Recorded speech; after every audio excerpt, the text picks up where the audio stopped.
Assalamualaikum warahmatullahi wabarakatuh. Bismillah, alhamdulillah.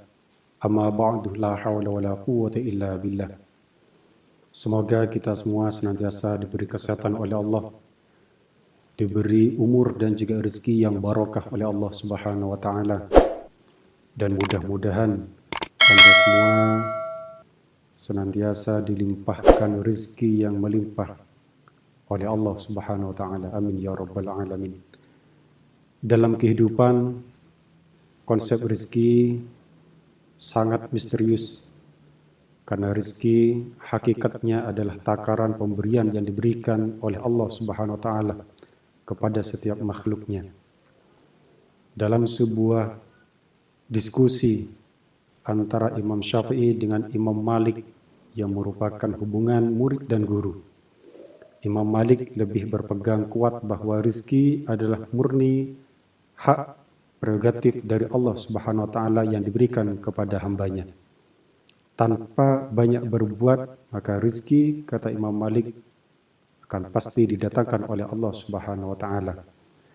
Adapun konsep dari Imam Syafi'i, beliau lebih berkeyakinan bahwa rezeki hakikatnya juga anugerah dari Allah Subhanahu wa taala, ketetapan dari Allah, tetapi sangat bergantung kepada ikhtiar, usaha dari makhluk itu sendiri.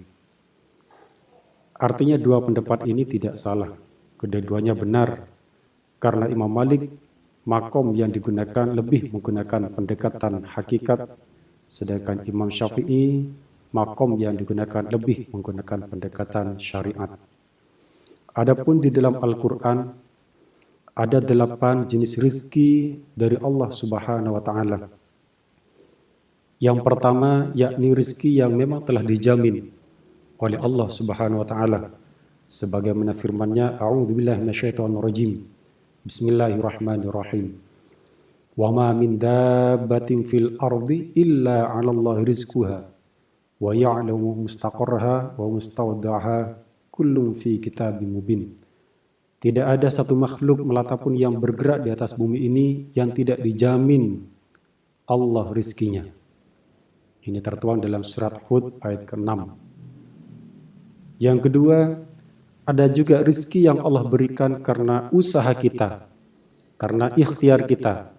Sebagaimana firman-Nya, wa allaysa lil insani illa ma sa'a. Tidaklah manusia mendapatkan apa-apa kecuali apa yang dikerjakannya. Surat An-Najm ayat 39. Ada kategori rezeki yang Allah berikan karena kita terampil bersyukur, yakni firman Allah, la in syakartum la azidannakum wa la in kafartum inna adzabi lasyadid. Sesungguhnya jika kamu bersyukur, pasti kami akan menambah nikmat kepadamu. Ini tertuang dalam surat Ibrahim ayat 7. Ada juga rizki yang keempat, yakni rizki yang tidak pernah kita sangka, tidak pernah kita duga. Allah dalam surat At-Talaq ayat 2 dan 3 menjelaskan, wa may yattaqillaha yaj'al lahu makhraja wa yarzuqhu min haitsu la yahtasib. Barang siapa yang bertakwa kepada Allah, niscaya Dia akan menjadikan baginya jalan keluar dan memberinya rizki dari arah yang tidak disangka-sangkanya.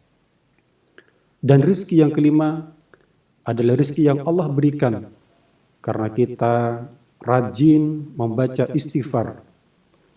Faqultu astaghfiru rabbakum innahu kana ghaffara yursilis samaa'a 'alaikum midrara. Beristighfarlah kepada Tuhanmu, sesungguhnya Dia adalah Maha Pengampun, pasti Dia akan mengirimkan hujan kepadamu dengan lebat dan memperbanyak harta. Surat Nuh ayat 10 dan ayat ke-11. Dan tipe rizki yang keenam, yakni rizki yang Allah berikan karena kita menikah.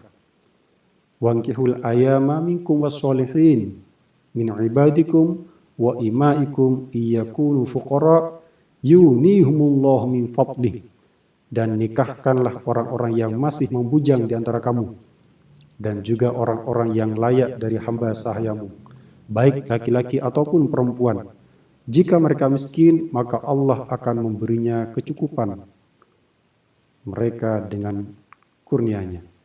Surat An-Nur ayat 32. Adapun yang ketujuh, yakni rizki yang Allah berikan karena kita sudah memiliki amanah berupa anak.